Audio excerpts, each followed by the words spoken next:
Very good morning, children. Welcome to this week's class. I hope you remember that we were doing the lesson in politics. Name of the lesson is political parties. At first, again, I'll remind you what I taught you last week. That is, political parties are one of the earliest available and visible institutions in a democracy.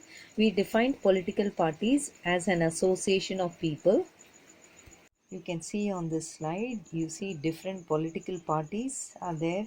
It's a group of people who come together and their main aim is to control the government and then carry out all their general policies.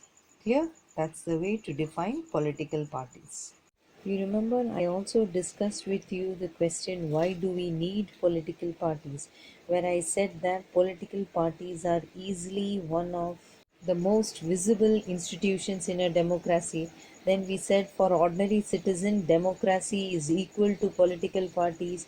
And the third point, what I said and you heard was that political parties in a populated country like India helped in forming the government and have become omnipresent. This slide is reminding you about the characteristics of political parties or the main feature of political parties. What is written? They work for the collective interests of the society and not for a particular section of the society. Only one point I am showing you and reminding. There are many more. This slide is reminding you of another feature. What is that? The political parties seek to implement these policies by winning popular support through the elections. And these parties are also reflecting the fundamental political divisions in our society. Parties always try to persuade the people why their policies are better than others. And when you're seeing these slides, here's another feature for you, that is, they form the public opinion by talking to the people. They remind the people that their policies are better. Try to identify the personality that is shown in the slide and find out in which year, which party he belongs to. Clear? In this lesson, I also did teach you about the three main components of political parties: the leader, the active members, and the followers. Then I also discussed with you last week about one party system, bi-party system, and multi-party system.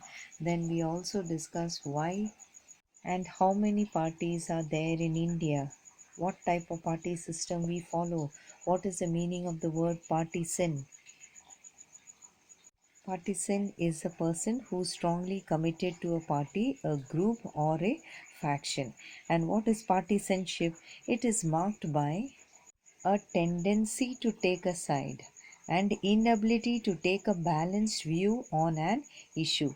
And parties are about a part of the society and thus involve partisanship.